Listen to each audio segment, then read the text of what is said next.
안녕하십니까. 공병호TV의 공병호입니다. 검찰 수사를 대하는 정경심 씨의 태도는 역시 예상한 대로 고분고분하지 않습니다. 다시 이야기하면 죄를 인정하지 않는다는 것이죠.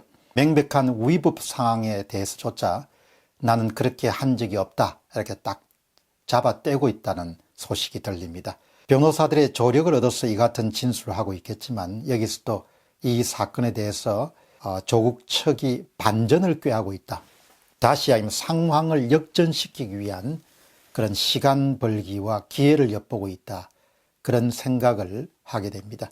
정경심이 이처럼 표창장 위조와 같은 그런 결정적인 위법 상황에 대해서조차 오리발 내미기를 계속한다면 앞으로 사건의 진위를 밝히는 데서 상당히 애를 먹겠구나, 그리고 지리한 법정 공방이 예상된다, 그런 생각을 하게 됩니다. 우선 첫 번째 질문은 정경심의 검찰 진술입니다. 표창장 위조 사건은 정경심에게 죄를 물을 수 있는 여러 가지 사건 가운데서도 비교적 증거가 풍부하게 확보되어 있는 그런 사건입니다. 그러나 그는 검찰 조사 과정에서 위조한 적이 없다, 이렇게 딱 잘라서 자신의 혐의를 부인합니다. 최근 검사 조사 과정에서 검찰 조사관이 위조한 증거를 들이밀었을 때 정경심은 최성해 동양대 총장이 발급해 준 것이다, 이렇게 진술했고, 그 진술 내용은 피의자 신문조서에서도 그대로 반영되어 기록되었다는 생각이 이야기입니다.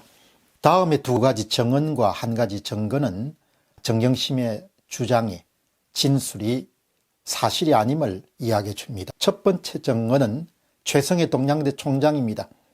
내가 표창장이 나가도록 결재해 준 적이 없다.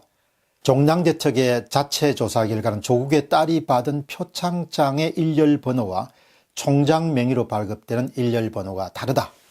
그 다음에 자산관리인 김모 씨가 국회 청문회가 열리던 날 아침에 여의도의 맨하탄 호텔에서 정경심이 남편에게 전화한 내용을 들었던 자산관리인 김모 씨가 증언을 이렇게 이야기합니다.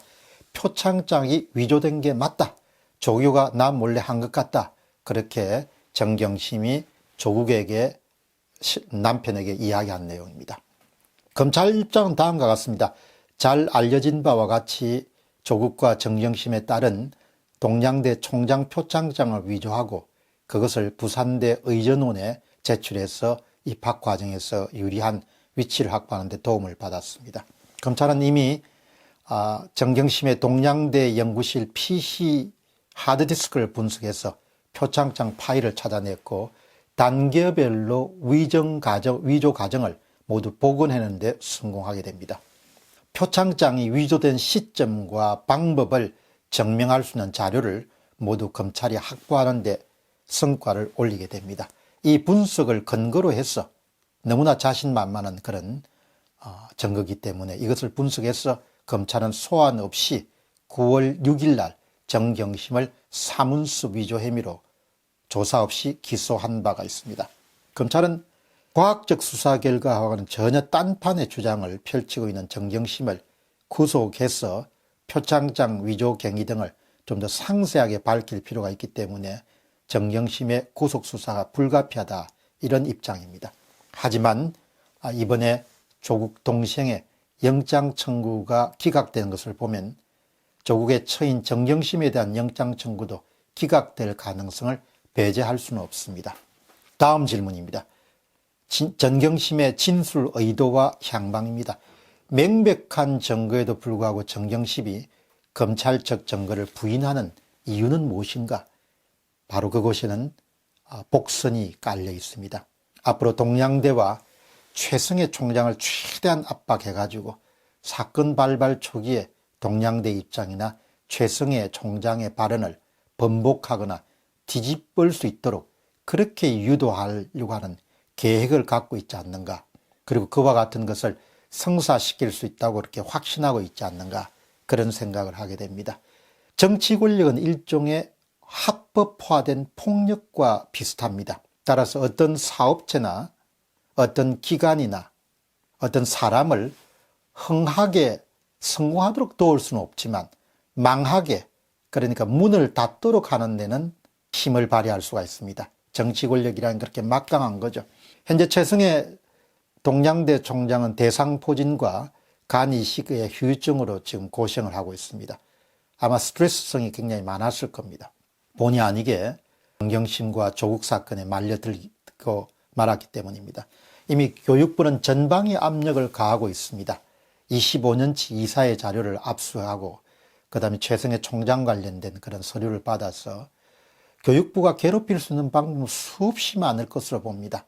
뭐 예를 들면은 재정 지원을 중단하는 것으로 인해 가지고 뭐 다른 많은 수단들이 관여할 수 있는 것이 많을 겁니다. 그다음에 또 총장의 허위 학력 의혹을 조사하는 명분으로 총장의 계린 비리 조사도 진행하고 있다고 합니다. 결국 동양대는 교육부의 재정 지원 대상으로부터 배제될 것이고 다양한 감사나 조사로 학교가 벼랑 끝까지 아마 내몰릴 그런 가능성이 높습니다. 사립학교 하나 정도 문을 닫게 만드는 것은 교육부가 갖고 있는 힘을 미뤄보면 그렇게 어렵지 않을 겁니다. 결국은 최승혜 총장의 항복을 받아낼 수 있는 가능성도 있다고 저는 봅니다. 그럼에도 불구하고 이제 남은 과제는 너무 명백한 위조 사건이기 때문에 검찰이 갖고 있는 그런 증거를 그냥 무산시킬 수 있겠느냐, 반박할 수 있겠느냐, 그 과제만 유일하게 남았다고 볼 수 있겠습니다. 요약해서 말씀드리면은 법원에서 위조 여부를 두고 치리한 그런 공방을 계속하는 것만으로도 이길 것으로 그렇게 판단하는 그런 계산이 아마 조국 가족과 그 관계자들의 판단에 숨어 있지 않겠느냐 그런 생각을 하게 됩니다. 사실 그들은 무엇이든 합리화할 수 있고 정당할 수가 있죠. 그리고 죄도 무죄로 만들 수도 있고 무죄도 죄로 만들어낼 수 있고 그런 힘과 그런 확신을 갖고 있는 집단이다. 그런 생각을 하게 됩니다.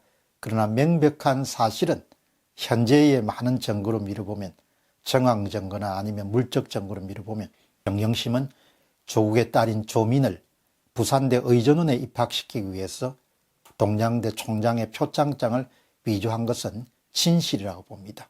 그러나 그 진실을 밝히려고 하는 사람들과 진실을 덮으려고 하는 사람들 사이에 치열한 갈등과 암투가 전쟁이 앞으로 펼쳐지게 될 것입니다.